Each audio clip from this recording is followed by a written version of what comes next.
Welcome back to the Garden Fresh podcast. I'm your host, Mason Gardner. We're doing something a little special today. We're going to have a shorter episode. We'll be back next week with another guest, but today I just wanted to. I had some thoughts. We've been seeing some crazy stuff going on in the news lately. I love sports, and what I call the news is mostly sports because I try to stay away from all the other stuff as much as I can. The one thing that's been it's kind of popped up and that people have been talking about is the Tom Brady getting divorced thing, and how him and Giselle have been together for I don't know how many years, 17 years or something crazy like that, and they got 2 or 3 kids, and he had retired supposedly to spend more time with the kids, and then unretired because his love for the game. But I just wanted to share my thoughts on that because you can go back and forth where she probably wants her husband, and he wants to play football, and I don't know. That's kind of sticky there, and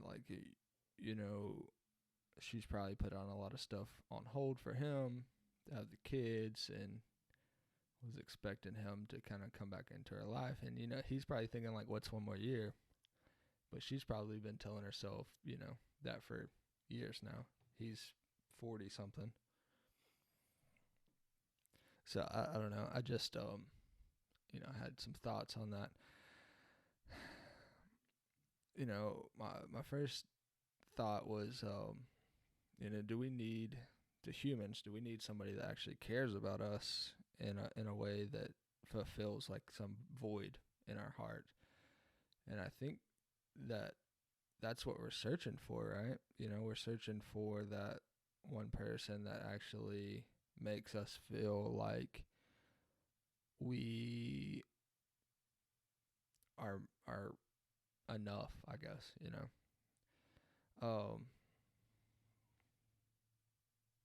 we have all these thoughts about like our life and what we should be doing, and like, who cares about that? It's you, and then you're searching for hopefully somebody else that makes you feel like they care. I don't know. Are humans bound by that feeling of loneliness, where we like seem to latch on to every idea of that not being true? I know as a guy, guys don't get a lot of emotional like love. I don't know if love's the right way, but like emotional attention, where we're kind of, the first person that's nice to us, it makes us feel good, and it makes you feel like they're flirting with you when they might actually just be nice. But as a guy, you get that so rarely that you assume like, wow, that person likes me. What if those feelings are never met, in a way where it makes you fulfilled? What if you never find that fulfillment? What if Giselle had been putting those feelings on hold, thinking that Tom, when he got back to the relationship, when he got out of football, he would show the same amount of love and attention to her as he'd done football. And then Tom, he's so in love with the game, can he really be emotionally available to love anybody? That's kind of a scary thing, especially if you're going to be his significant other. I'm sure she's had to battle with this, a lot of dating a professional athlete. I imagine she has spent a lot of time, alone in her bed, and him on the road, I don't know. Everybody's different though, because like a lot of athletes, they will eventually put their kids as a priority, and will eventually put their family as a priority.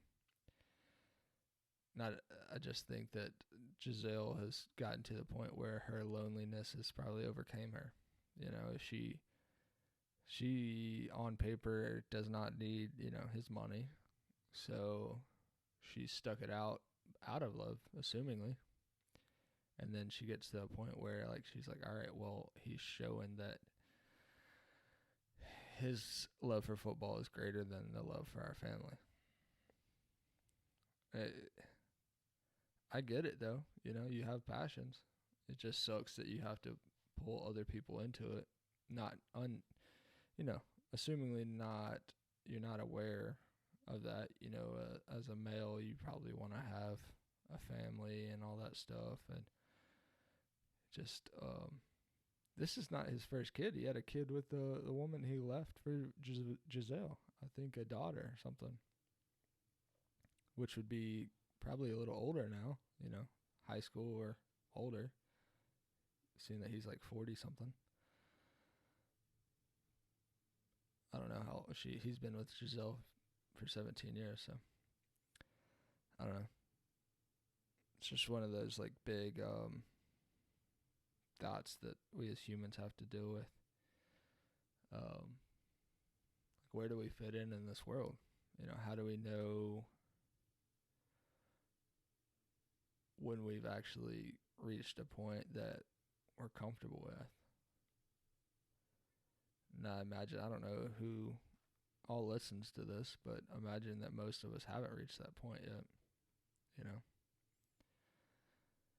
Will we ever reach that point? You talk to people that have accrued wealth and success, and they're still hungry for something. It's not like you ever reach a point that it just shuts off, where you just you feel satisfied. That's what I don't know. I definitely don't. I don't know if I ever will. That's why I try to fill my time with all this random stuff, learning how to podcast. I don't know, learning how to get better at my craft, making videos, photography, making graphics. Fuck, sometimes you just need to shut down, play freaking video games for a couple hours to get out of your head. And that's what I'm huge on sports, and I think we kind of lose that as we get older. We lose that we, some people get lucky and we find, you find co-ed softball team or some shit to play on, and that's cool. But it, as long as it's feeding that thing inside you that that you need, your competitiveness, if you're a competitive person, you need something to fulfill that. And it's hard to go from a team sport or a sport in general that you've kind of quote unquote mastered, or you at least feel like you're good at, and then you go to the world where competitiveness is you're kind of told to keep that at bay because it might hurt feelings or whatever. Some people don't like competitiveness in the workplace. It causes animosity between coworkers, whatever. But where do we fulfill that at? I assume that Tom Brady is stricken with the blight of complete competitiveness. He was the last pick in the NFL draft, whatever year he came in, and worked his ass off to become one of the best quarterbacks that's ever played. And, how do you shut that off? You've worked your whole life to get to one thing. You're there. Where's the end, though? Getting there wasn't the end because he was wanting to win championships. He won championships and realized, like, hey, I'm having more fun playing this game than anything. But, once you have kids, Once you have a wife, you have to start thinking about them. It'd be different. Like Kevin Durant, he's not married, no kids. He can play as long as he wants to without any, anything tugging in his shirt tail to tell him to come home. And I know that's not how all relationships are. And, Giselle for 20 some years, 17 years or however long, has been cool with them playing. It's just like at some point, she probably wanted him to start paying attention to her.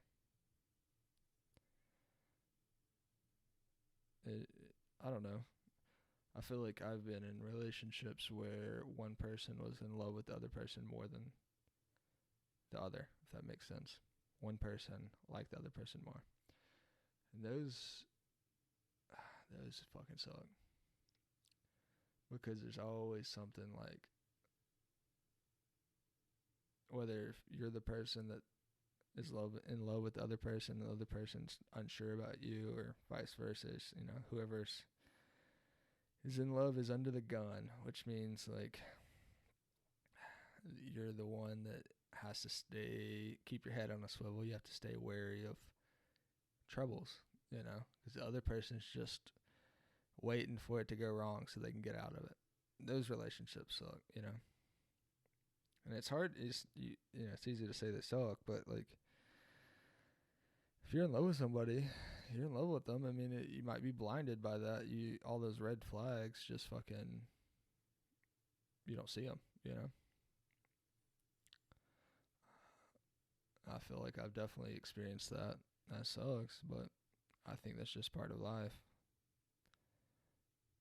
It's becoming more and more aware that people get divorced later in life, and that fucking sucks. I'm gonna get married next year. Next May is our wedding date, May 20th, and I'll be 32, and I feel like I've done good, like, waiting this long, but you never know, you never know how things will shake out.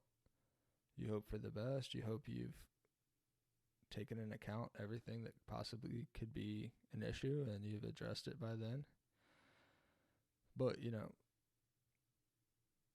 we're all humans, and things will continuously pop up for the rest of our lives. And we have to deal with them, and hopefully we can, hopefully we're in a relationship where we're with somebody that we can deal with them, and it be okay. It's not the end of the world, you have to do your part.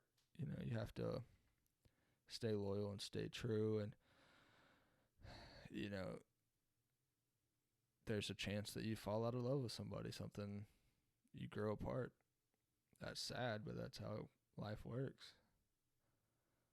And we're in a society where, like, our grandparents are probably not even our parents anymore. Like, our parents, if you're a millennial, most of millennials' parents, I don't know if half of them, but at least 40% are divorced now. So, like, we've come to understand that is a normal thing, but before them, our grandparents, like, we're made to feel like divorce is like the worst thing in the world. And for some people, you shouldn't have got married in the first place, so maybe divorce isn't the worst thing in the world. You were in a bad relationship. You should have never got married at 22, and divorce is the best option for you so you can gain some sort of happiness in your life,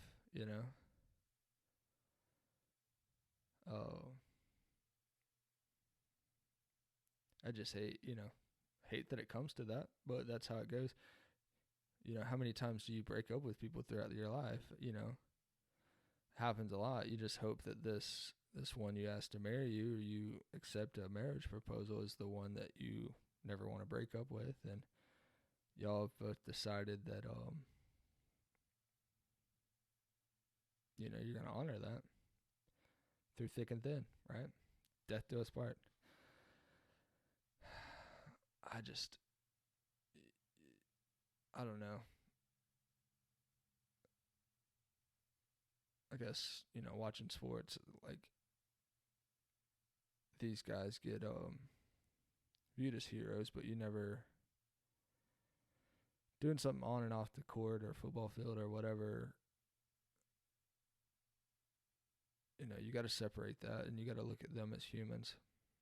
You can't blame her. You can't blame Tom Brady for that. Like, they're all humans.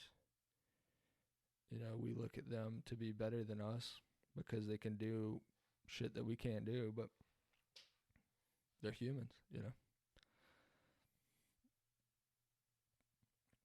I don't know. It's sad,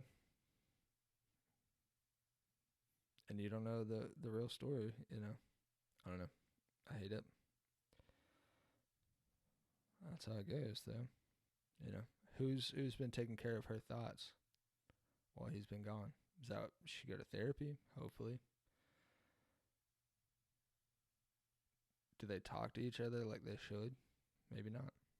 I'm engaged to a therapist, so I do believe in therapy.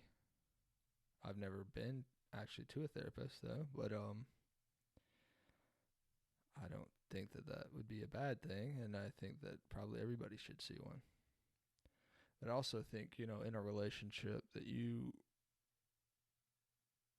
need to view your significant other as someone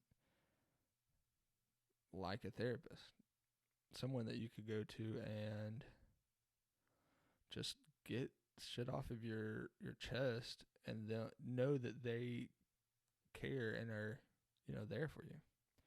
You don't want to be scared to bring something up to them. But I also think that's a lot of that stuff you have to do before you get married. You have to find out if that person is the one that you can bring up your deepest, darkest stuff and them understand you, not run from you. Or not view you as a competitor, or not view you as a threat to their happiness. Like, they have to see you in a way that they care for your needs. Men and women.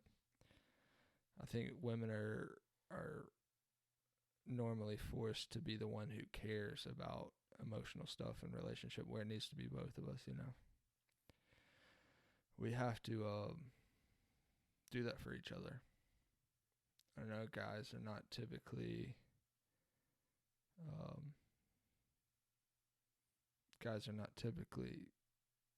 likely to share as much with you, but us guys have to do that. We have to put it all out there for the women, because you hold stuff back for now. 6 years ago you crack, and then you'd say, like, I never liked this about you, and now what? All of that little fake facade that you built comes crumbling down, and can you rebuild it? I often wonder about, like, people that have been unfaithful in relationships that stay together, like what that's like. Because say it's the guy does it to the woman, which is, I don't know if that's happens more than often, but I'm going to assume that it does. Or more than the woman cheating on the man, but I'm going to assume that it does. And, is the woman that stays just viewing it as a sense of security? The love might be gone, but she doesn't want to lose her lifestyle. I don't know. It's just kind of crazy. I feel like I would be gone, if somebody cheated on me. But it doesn't seem like that it's always the case, though. I guess it would be easier for me to say that as a man with no kids, It's easier for me to just peace out. I feel like my trust would be shattered, and I would have no reason to, but I'm a man, and I don't know if women view it the same way. And it might be women, like I said, they have kind of built a way of life that they like, and they don't know what would be next if they didn't have that man in their life for some reason, if that's whether he's taking care of the family and she can't afford to do that and the kids, because most of the time the mom's going to be the one with the children. I don't know. Something I don't know if I ever want to find out, honestly, Hopefully not. But it's just some deep thoughts that I've been thinking about this Tom Brady thing. I don't know. It's not like I've been dwelling on the Tom Brady thing at all. It's more like the situation got me thinking about shit. I was in bed the other night, and all these thoughts just kind of start running in your head, and I just wanted to get it down on the podcast. I don't know. Didn't have a guest for this week. We were going to do, me and Wyatt were going to do a more sports heavy episode, but I had these thoughts come up, so I just figured like this might be enough for a week episode, a short episode. Yeah. I guess I can add a little bit of sports talk at the end of this just to get down the record. We have the NBA coming up. Actually started tonight. I did watch a game before this episode. I recorded this on Tuesday, so the NBA started Tuesday night. This will come out Thursday. Well, I'm going to go ahead and just put my winners out there. My contenders in the East, Brooklyn and Philadelphia will be coming out of the East.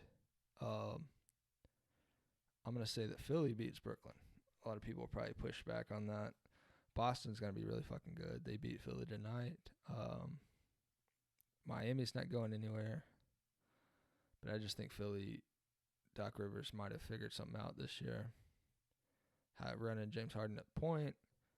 Trying to get him to actually play point guard, since he has the best big man in the league. I think he's better than the Joker. Coming out of the West, I have Golden State again. I really don't know it. Everybody else it's going to be tight. Suns are going to be good. My favorite team's the Lakers. I don't know if I've ever said that on here. I assume that I have. I'm a Kobe fan from way back. I don't know if the Lakers can figure it out. I hope so. We got to get Westbrook to play along. I love Westbrook, but he's just not a great fit for LeBron. And maybe coming off the bench, he will be better. Just so he can kind of play his style with the backups, and he didn't have to worry about fitting with LeBron and the rest of the starters. Anthony Davis, Lord willing, can make it through the year without having any huge fucking injuries. But coming out of the West, for sure, Golden State. I'm going to have them going against, I guess, the Suns. The Nuggets, if Jamal Murray is back, healthy, hopefully the Nuggets can make a push. Portland got Jeremy Grant, but I don't know if that's going to be enough to do anything. Dallas should be all right. Memphis, hopefully Memphis, at least it'd be sick for them to go to the conference finals. I don't know. They're so young, but they're getting better. We're going to the friggin' Memphis and Philadelphia game December 2nd, so I'm excited about that. Yeah, that's it for NBA talk. I think that we got Golden State, Philly. Brooklyn's going to be fucking good. But it's either Golden State, Philly, or Golden State, Brooklyn Nets. But I'm thinking Philly's going to actually pull it off. Whoever's the most healthiest out of those two teams, I would probably call it. But then I'll have Golden State winning it again. they keep Wiseman healthy, I mean, they're already clicking. They paid Jordan Poole. They paid Wiggins. Speaking of that, Jordan Poole and Draymond, like everybody's already talked about this punch so much, but I haven't had a chance to talk about it yet on the podcast. But they didn't suspend him, which I don't know. As an outsider, it looks really bad. But as a teammate and a brother, like shit happens, you know. You fight with your brothers all the time. You fight with your teammates. You fight with your roommates. You fight with your friends. Like, punching somebody in the face is next level shit. You know, that is never acceptable. But, like, I don't know. They probably should have suspended him. But, you know, they had their ring ceremony, game 1 tonight. And they probably didn't want Draymond to miss out on that. Which I don't know. Make him miss out on it. You got to punish him somehow. You got to, you know, slap on the hand. I mean, he's such a, I think Draymond, I go back and forth on him. I think he's a smart guy. He's got a quick temper, which is not healthy. But, fuck. He probably should have been suspended a couple games. You know, what's a couple games? At least, I don't know. Unless Jordan Poole could have been like, yo, you know, don't worry about it. I was talking shit. I shouldn't have been talking shit. I don't know. But violence is not the answer, people. He should have never done that.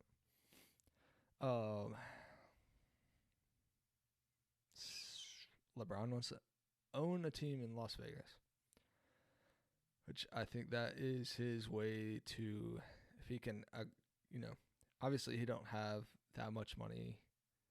All right, he has a fuck ton of money, but he doesn't have the money to buy a team outright or to put a team there outright. So he's going to have to come up with partners. But that's LeBron's path to a billionaire, you know. Jordan did it with his shoes and his Nike deals. I think LeBron, obviously, he signed some like lifetime Nike deal.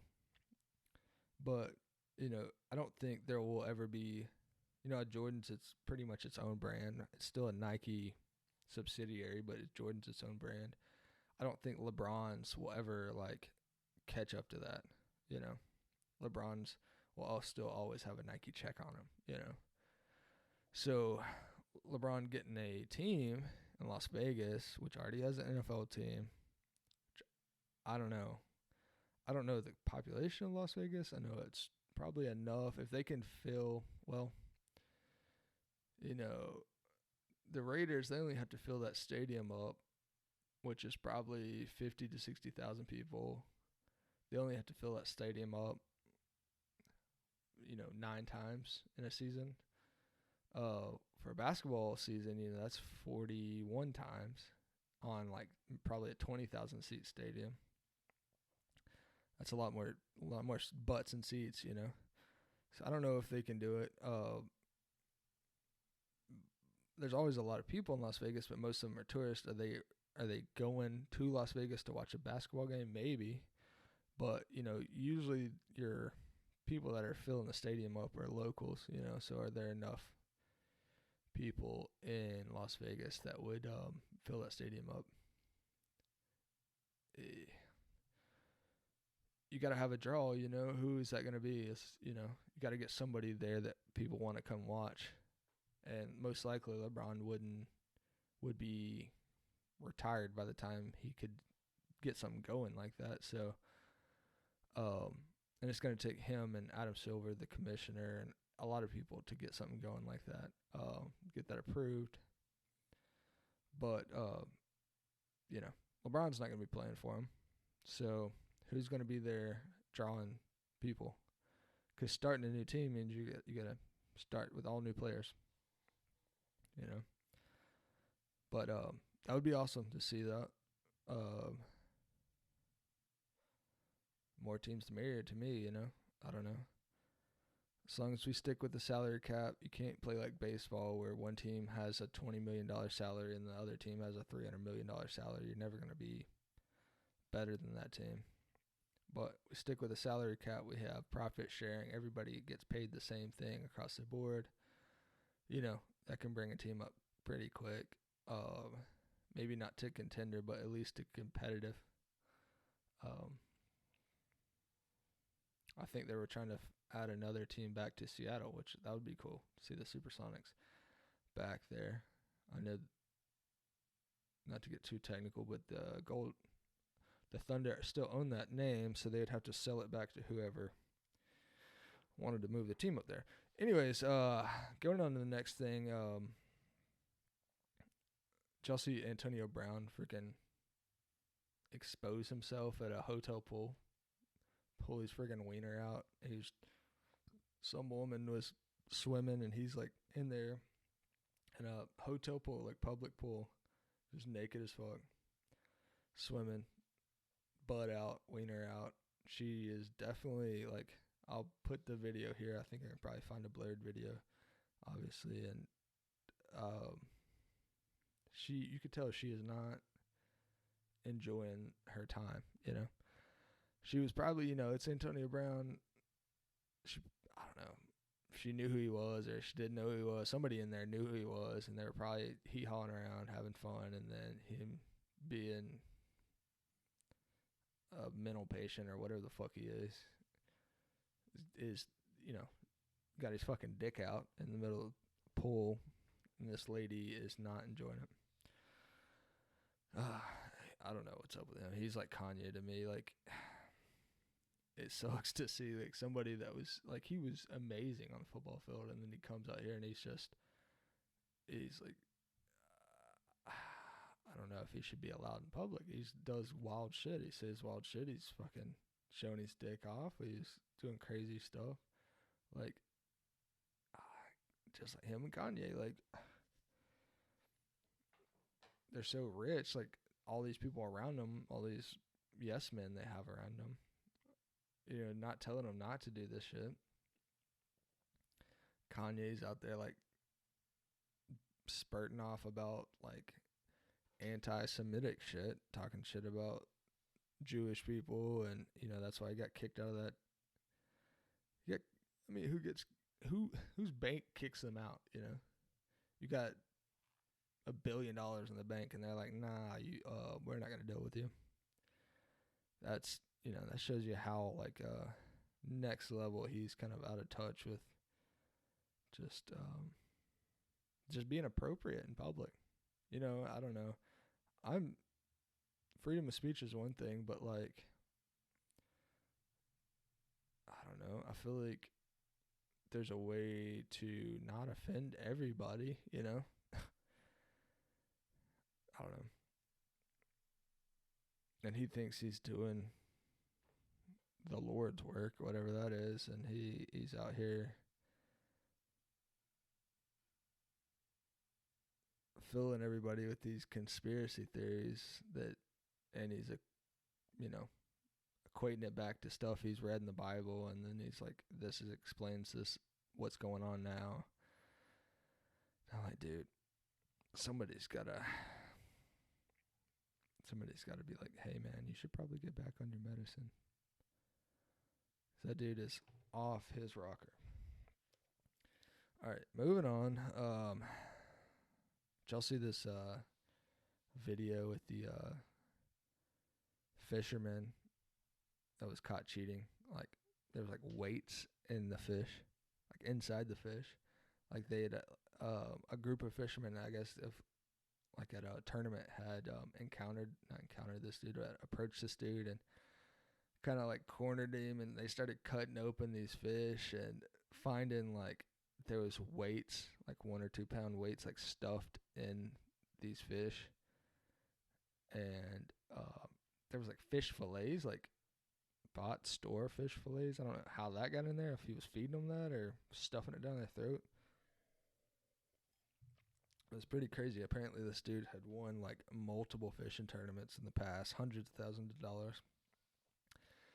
And all these guys like knew it. You can hear in the video, like, everybody was like, I knew it. You've been doing this shit for years. Surprised they didn't freaking beat his ass right there. If all those cameras wasn't there, probably would have got his ass beat. And I don't know. I mean, I guess the law gets involved with that, right? He's pretty much frauded out this company to pay him. I mean, the company being whoever's holding the tournaments. Defrauded them out of thousands of dollars, hundreds of thousands of dollars. People are shady. People are greedy. That's what I'll say. People are greedy as fuck. Because he probably could have got away with it. Say you win a tournament for $150,000. Just be happy. You pulled it off. But nah, you're going to keep coming back. Keep coming back. You get a freaking suckle of that money to it, and you're going to keep coming back. And then look what happened. Now you're probably going to go to jail. Now everybody that's ever been around you hates you. Your mama probably hates you now. Shit. Deservingly, The last thing is what I want to talk about is Brett Favre. I have a good buddy, Jimmy Dale Prowse, who's been on here twice, and that motherfucker loves some Brett Favre. I think it was his pops, his dad, that ultimately led him to that. But he loves Brett Favre. I actually have a Brett Favre tattoo on my ass. I lost a bet in college over a game of Madden, and the bet was that I got a Brett Favre green and yellow number 4 on my ass, and I do. It's probably 3 or 4 inches tall. That being said, if you haven't heard the story, Brett Favre has been stealing welfare money, like $2 million of welfare money in the state of Mississippi, donating it back to the University of Mississippi, Southern Mississippi, or wherever the fuck he went to college. He kept like $1 million of it or something. He donated to build a volleyball stadium or something because his daughter plays volleyball there. And he's taking all this credit in like the Brett Favre Center for Volleyball and Science or whatever the fuck it is. And it comes to find out it's like him and the maybe former governor of Mississippi had some like backdoor deal where they would funnel these funds to him and he would donate it back, but in his name and all kinds of bullshit. And you're like, bro, you were beloved in this country. People loved you. People loved your like cowboy-like style. Now you might go to prison. There's a good chance you're going to prison. What the fuck are you doing?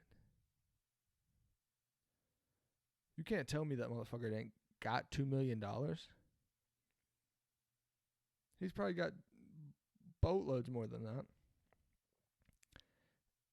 Was it just a way for you don't have to pay out of your pocket to donate? And it looks like, why would you do this? I don't know. You give him the benefit of the doubt and say somebody offered it to him. And he was like, shit, sure. It's a government official. And they're like, well, if you say I'm not going to get caught, I mean, whatever. Bro. He can't go to prison. If he goes to prison, I'm like, what? He probably should go to prison. Stealing from like the, Mississippi's like the highest poverty-stricken state in the country. And, bro, they need that money. There's kids not eating down there. And you want your name on the side of a volleyball fucking stadium.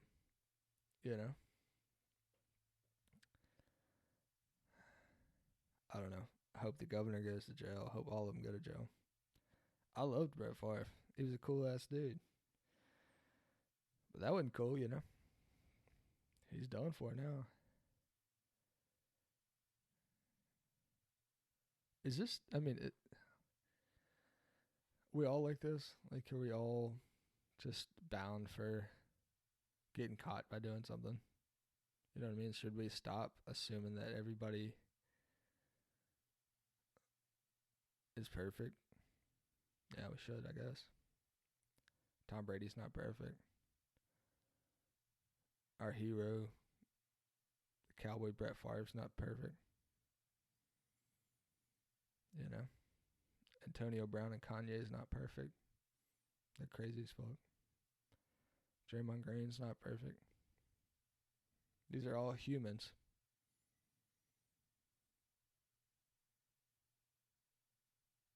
You know, just because they get a little more news coverage than we do, you know, we assume that they're supposed to be held in a higher standard, but they're still out here doing the same fucking wild shit that we are. We just have to assume that everybody is human, and everybody you know has got something going on that they probably don't want you to know about. That's true. You know, and when it comes to light, you're like, oh, Lord, I can't believe he would do this. It's like, yeah, you can. I can't believe Leonardo DiCaprio only wants to date 25-year-olds. What do you mean? Yeah, you can. He likes hot women.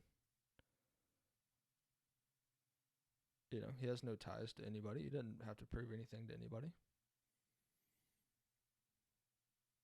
He likes hot women. What are hot women? I guess we as a society say hot women are 25-year-old and below, right? So that's what he's going for.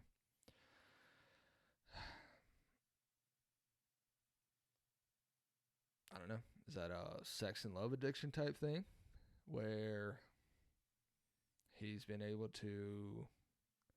How do you not... I mean, as a guy, as a human, how are you spending this much time with somebody and not falling in love? I don't know. It has to be some sort of mental thing, right? How does he make it to dating these girls until they turn 25 and then he gets a new one? You know, has to be a mental type of deal. But nothing's going on that's against the law. It's just, you know, we're all like kind of being like, hey, what's up with that? You know, he's not breaking any laws. It's still like a mental deal.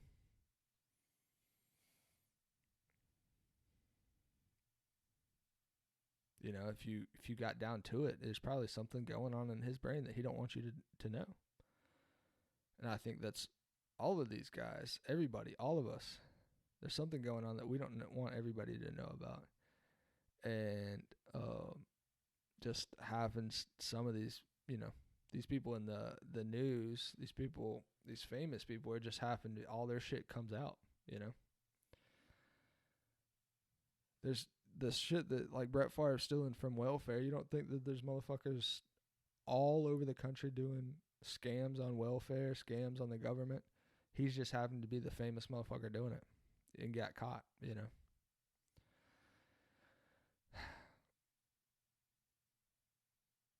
Tom Brady,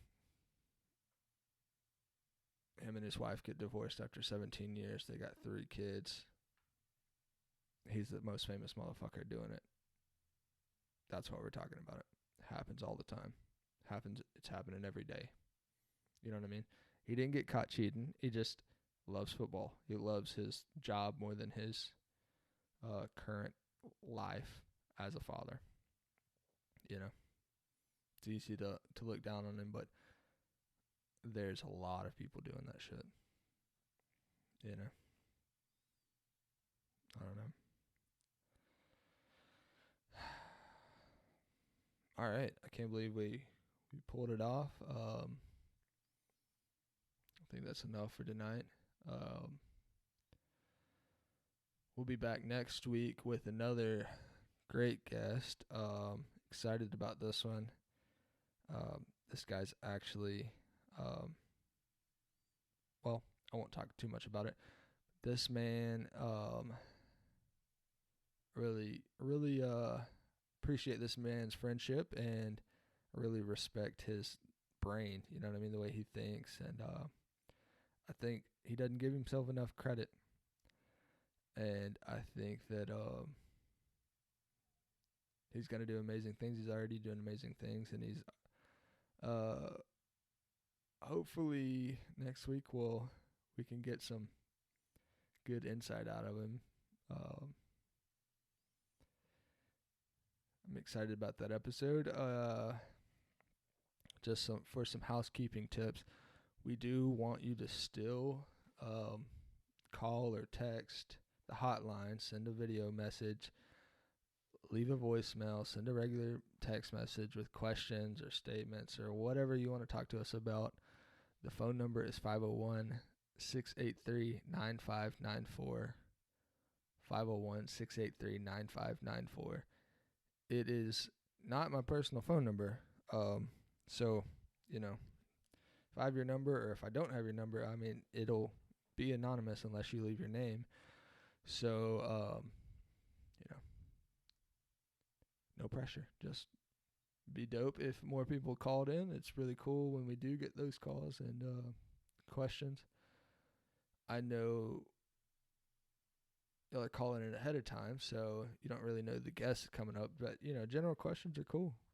Every one of our guests are down. And if I need to save a question for the following week, that's cool too. We have merch. The bucket hats are still not back in stock. We have pants, we have hoodies, we have hats. We got some ladies' shoes, which are dope. They look like Vans. I designed those. I designed all this shit. It's on gardenfreshmedia.com. At the top of the website, there's a tab that says Garden Fresh Podcast merch. Go to that. The link is in my Instagram bio, mason.r.gardner at mason.r.gardner. It's my Instagram handle. I'm sure most of y'all know that, but the link is in the bio there. You can find all the stuff we're doing. You can find our affiliate sponsors. Y'all hit those up, man. That's how we keep this shit going. That's how we buy new mics.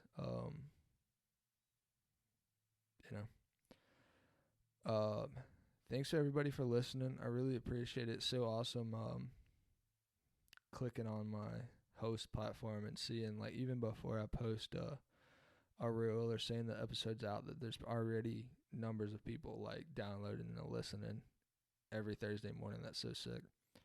I want to thank everybody for listening. We will catch y'all next time.